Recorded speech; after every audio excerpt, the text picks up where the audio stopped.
Je vous reviens aujourd'hui avec un nouveau tutoriel. Il s'agit du kit de la sardinière. C'est une commande qui m'a été passée par le MUSEM de Marseille pour l'expo Fashion Folklore. Pour commencer, je vous montre comment placer le tissu dans le tambour. C'est un peu la base pour réussir une belle broderie. Le tissu glisse un peu parce que c'est de la popeline de coton et c'est un tissu qui a tendance à glisser plus qu'une toile de coton.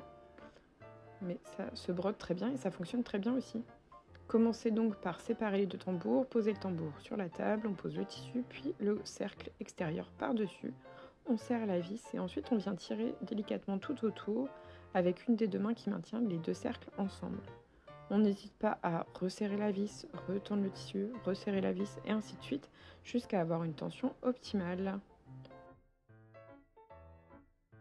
Une fois que c'est fait, on va pouvoir passer à la broderie.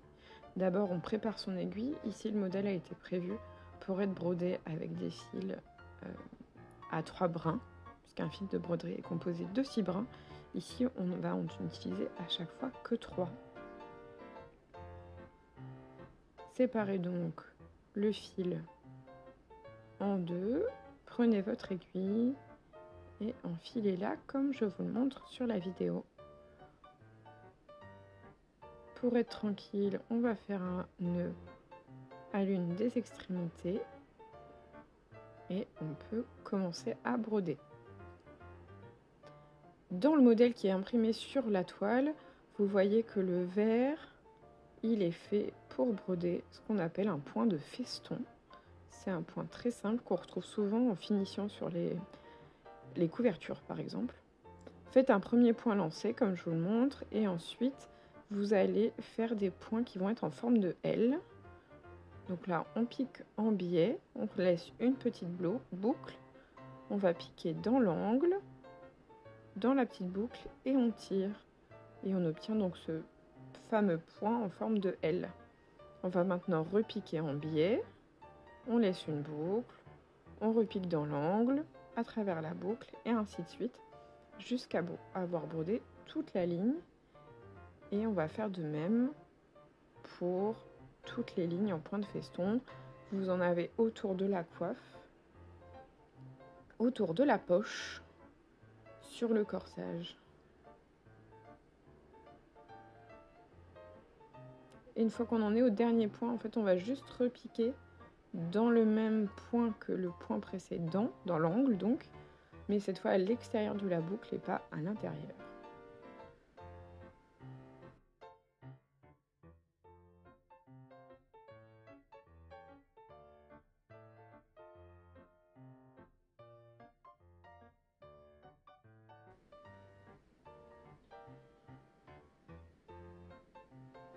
Pour le point suivant, qui sera donc le point en bleu, ça va être du point arrière ou, si vous voulez apporter une finition un peu plus professionnelle, un point arrière surjeté.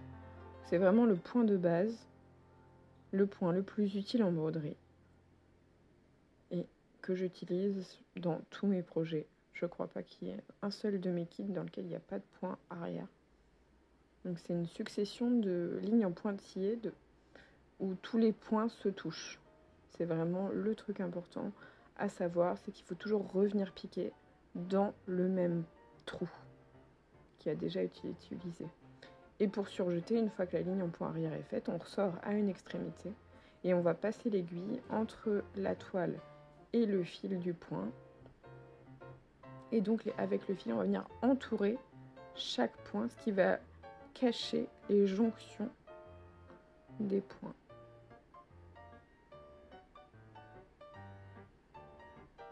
On vient donc passer sous chaque point de la ligne, on fait ligne par ligne. Et une fois que la ligne est complètement surjetée, on va repiquer à l'autre extrémité de la ligne en point arrière. Donc ça donne ceci quand tous les points en point arrière ont été faits. Alors vous voyez que le pourtour de la poche est en vert, en point arrière surjeté, et que également le tricot qu'elle est en train de faire sera en bleu, mais pas dans le même point. On va passer au point de bouclette. On sort dans un trou, on repique tout de suite dans le même trou, on laisse une boucle. On va ensuite piquer en haut de la boucle. On passe l'aiguille à travers la boucle, on tire et on vient attacher la boucle au tissu en repiquant dans le même trou, mais à l'extérieur de la boucle cette fois. Voilà le premier point de bouclette. Ici, on va faire 2 pour faire un petit cœur. Mais le processus est vraiment exactement le même d'un point à l'autre.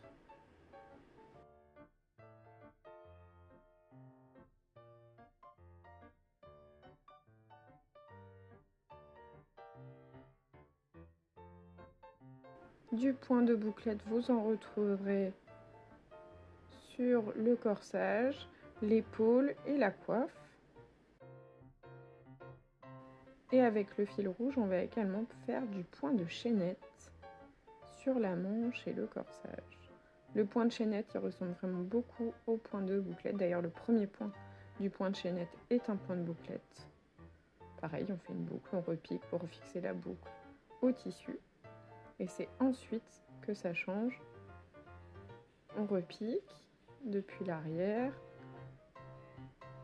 Et un peu comme pour le surjet du point arrière, là, on va passer l'aiguille sous la bouclette précédente. Et on repique dans le même trou de la bouclette précédente. Et ainsi de suite jusqu'à compléter la ligne.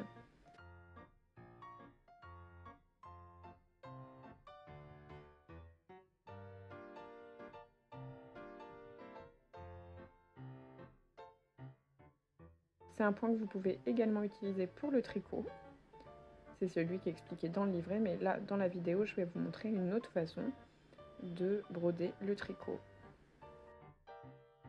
Et quand vous brodez le tricot avec le point de bouclette, voici le rendu. Le point de nœud, c'est un peu comme le point arrière, c'est le point à connaître. Il sert aussi souvent dans les projets de point de croix, par exemple. On va poser l'aiguille sur le fil tendu, il faut vraiment bien tendre son fil.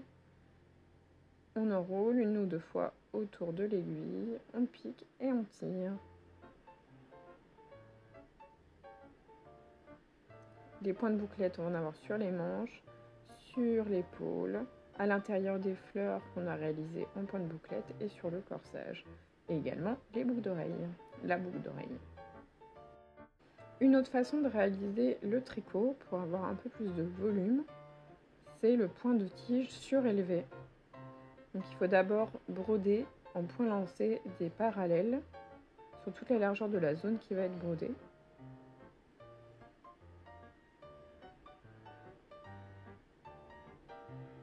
Vraiment pensez à bien tendre votre tissu régulièrement. Et ensuite, on va sortir à l'extrémité et passer depuis ici le haut vers le bas sous chaque parallèle. Ce qui va créer un peu comme des petits nœuds. Et ce qui est important, c'est de garder toujours la même direction sur toute la ligne.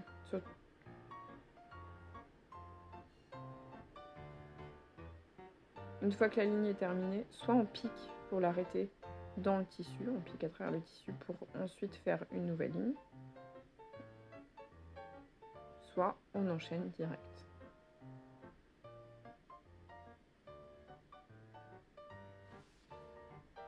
Prenez le temps de vraiment faire en sorte que la tension dans chaque point soit la même pour avoir un rendu le plus propre possible.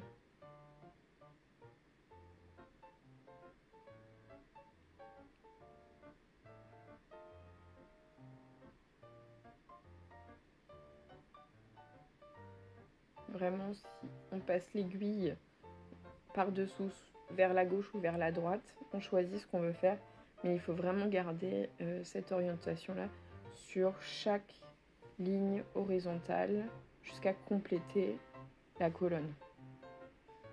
C'est le truc important à savoir quand on fait du point de tige surélevé. Et ça a vraiment un rendu très tricot.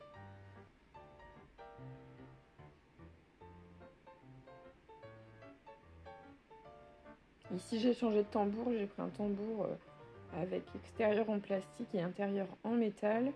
C'est des tambours qui peuvent pas trop être utilisés, qui peuvent d'ailleurs pas être utilisés en cadre de finition, mais qui offre sur les tissus un peu glissants comme la popeline de coton une meilleure tension. Le mien, je l'avais trouvé en brocante, donc vraiment, faites les brocantes pour trouver des petites pépites comme ça. Donc ça, c'est les deux rendus de tricot que vous pouvez obtenir, celui de droite en point de chaînette et celui de gauche en point de tige surélevé. Si on veut, on peut ajouter des écritures autour, c'est pas du tout une obligation. Dans le kit, vous avez une série de citations autour du monde de la mode, dont vous pouvez vous inspirer. J'utilise un crayon friction, donc c'est des crayons qui sont effaçables, gommables, et ils s'utilisent très bien sur le tissu et ils s'enlèvent avec la chaleur.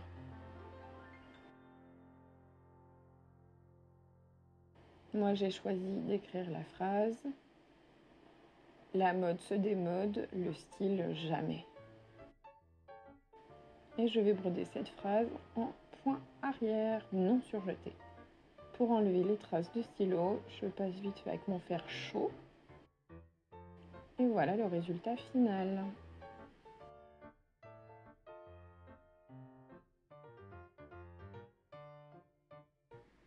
Maintenant, on va passer à la finition du dos. Avant de faire quoi que ce soit, on va bien tendre son tissu pour déjà être sûr que la photo n'est pas déformée et puis aussi parce que c'est pas joli de coller quand le tissu fait des vagues. On prend un pistolet à colle chaude, on vient mettre une ligne de colle sur une portion du tambour intérieur, on plie en tendant le tissu par-dessus. On fait ça sur tout le tour et après, une fois que c'est sec, on vient couper le surplus de tissu.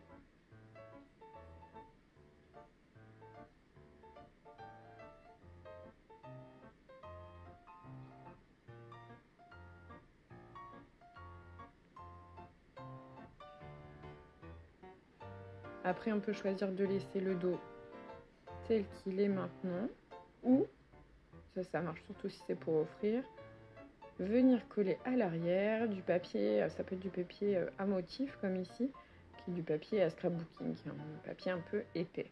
Je vous retrouve en délocalisé, j'avais oublié de faire ma vidéo de clôture. Donc je vous remercie d'avoir regardé cette vidéo, j'espère que ça vous a été utile. Si vous avez envie de broder ce projet, il est en vente sur mon site ou à la boutique du Mucem de Marseille pour encore quelques jours je crois. Et j'ai hâte de voir vos créations que vous pouvez m'envoyer sur Instagram ou par email. Si vous avez des questions, n'hésitez pas à mettre un petit commentaire et puis n'oubliez pas de vous abonner pour voir les prochaines vidéos. Normalement, ce sera à partir de maintenant tous les dimanches à 10h30. Merci beaucoup et à bientôt.